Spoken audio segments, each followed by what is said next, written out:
Hello once again everybody, this is Jason with H&S Games. As promised, this video will deal with components, things included in Ostfront, as well as things that aren't. And I'll start with the things that aren't. Some things I recommend, not mandatory, but well, I guess some of it is. I'll start with the card holders for the cards. If you choose to cut cards out and use them, you might want to invest in some card holders. I prefer the hard plastic ones. Flimsy ones will work just fine as well, but something to protect them. Because chances are you're going to be printing this out on card stock, and that only lasts so long. So some card protectors, dice of course, a couple of 10-sided dice, an 8-sided die, and at least a couple 6-sided dice. If you decide to use the alternate combat engine, you'll need a bucket of 6-sided dice. This I highly recommend dry erase pen.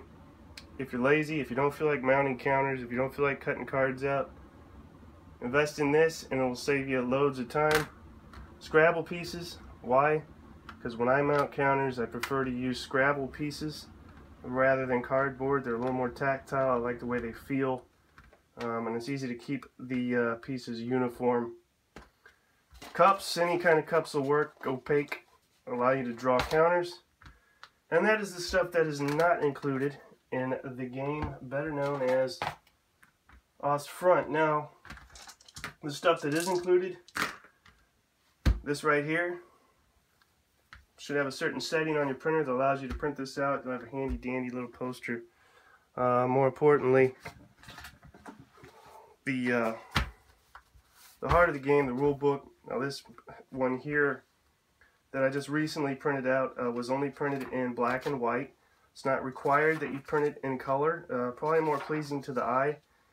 If you print it out in black and white, it will not affect your ability to comprehend anything in here. You're going to want to print this double-sided. And again, whether you print it out in black and white or color is your option. You've got all your rules, optional rules, charts, basically everything needed to run the game. So there's your rule book. You'll want to print that out. What else do we have? We have what I'm calling the accessory pack here. Now you'll want to print at least some of this in color, specifically the unit counters if you choose to go that route. The majority of this can be printed in black and white. You got your player aid that describes everything, breaks it down, your scenarios, which you can or cannot choose to use. Why wouldn't you? Because this game is about creating your own stuff. Creating your own scenarios, your own situations.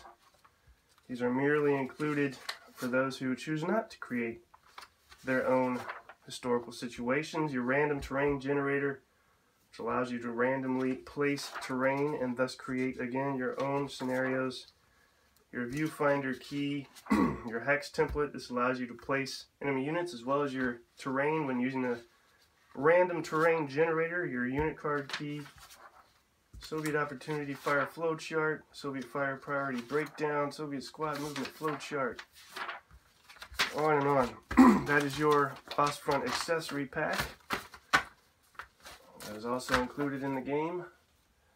Then you have your we also have your Ostfront sequence of play. This can be printed out black and white, no problems there. I'll help you break down what a turn entails. Your Ostfront quick play variant. This is your upfront style quick play game.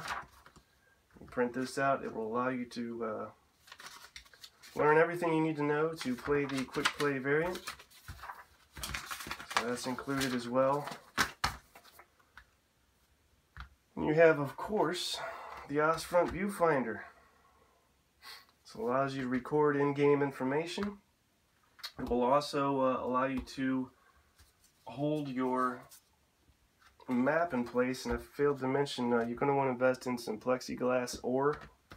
I've been using the sign holder to hold my viewfinder in place. Why is that necessary? Well, because when you get your summer or winter base map, you're going to be placing the terrain that is included. This is all included in the game. I've already pre-cut it. Now don't panic, you don't have to cut all this out at once. You're only going to cut out what you need as you go along. You also have your winter terrain tiles also included, and for example, you'll cut your terrain out and place it either according to the scenario specifics or your own whim. Once placed, you will fit it into your viewfinder, and having done so will allow you to keep the terrain in place. Again, this is where your dry erase marker comes in, allow you to mark on the viewfinder if you so choose. If not, you've got these guys, which again I think I failed to mention, but there's another option if you want to use these instead of the dry erase marker. These are from a Risk set. You can use these as well, and again I should stress this game is all about options. So there's that, and then so the units, the counters as such, you really only need to cut and mount the squads and leaders for either side. Anything beyond that, you should be able to get by with either using the dry erase pin or unit cards. It's just really up to you what you decide to use. For example, you can use the charts that'll dictate Soviet actions, or you can cut out and use the Soviet action cards. It's strictly optional. We also have random event cards. Again, you can use the charts included and roll the dice, or you can simply cut out and use the Ostfront random event cards. Support weapons. There's some examples here. Again, optional. If you want to go this route, it's here. If not, you can cut and mount counters or simply use the dry erase pin. Casualty markers, options as well for your suppressed or pinned units. You can use these cards. Broken. When spotting, you can use hidden or unspotted to represent that. What else do we have?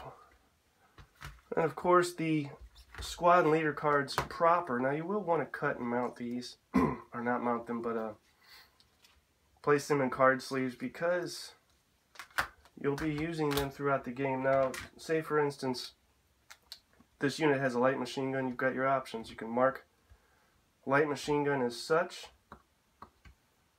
or you can simply use a unit card.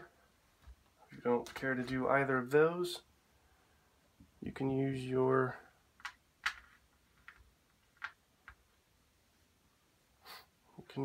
counter to do so, and simply place that on the unit card. Now the only things, the counters that actually get placed on the map board are minimal. You're going to have your squads and leaders as mentioned. Anything beyond that is optional. You'll have your cards that represent on-map units, and really any information that you need to record regarding a particular squad or leader can be recorded by using the card. If a unit gets pinned, you can mark it pinned. If you don't want to do that, you can use a pin counter. If you don't want to use that, simply use a pin card placed underneath to represent unit state.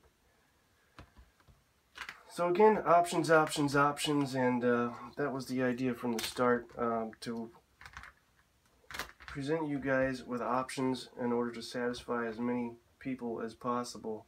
Can't satisfy everybody, but trying to satisfy as many as possible. So there's your cards, and then the counters themselves. Again, if you don't care to use the support weapon cards, you get your Soviet satchel charge and mortar, light machine gun. Got German mortars. What else we got? demolition charge rather, not satchel charge. We got a radio for Germans, handy dandy flamethrower for the Germans. Let's see, medium machine gun. I got the light machine gun out of camera here, I can't reach it. Medium machine gun for the Russians.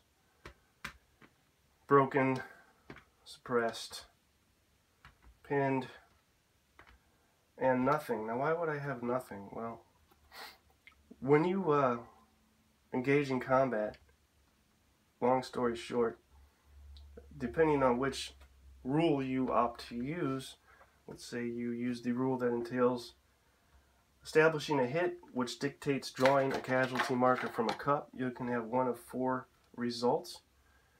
You can have a nothing result, which I guess coincides with somewhat of a saving throw type thing, and then a pinned result, which is your least harmful result.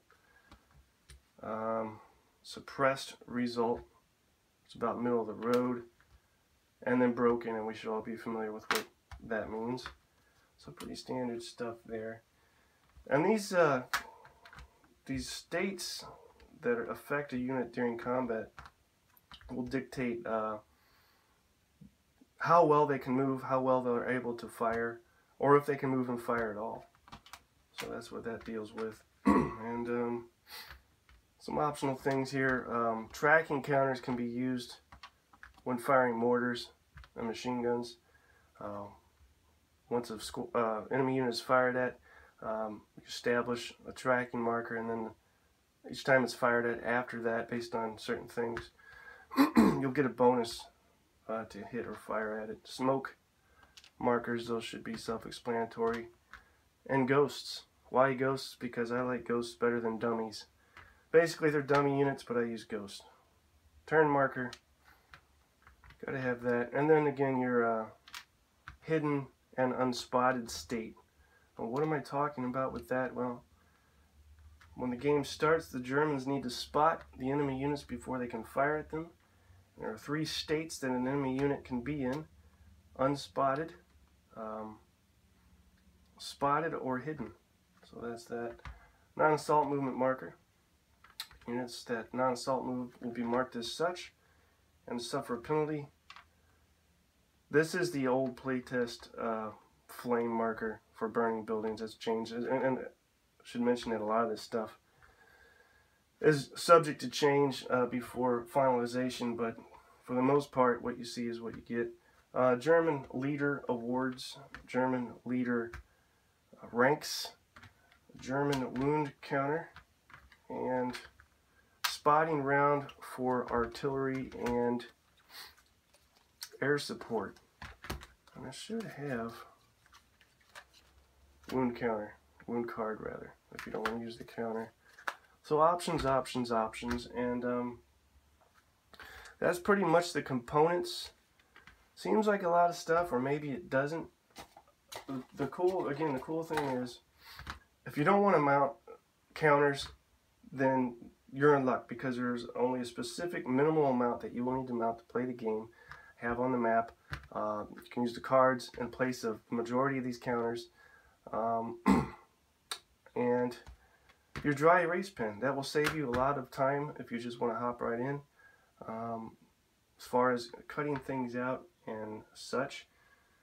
So that's pretty much the components and everything included, and seems like I'm forgetting something, but I'll remember when I stop filming.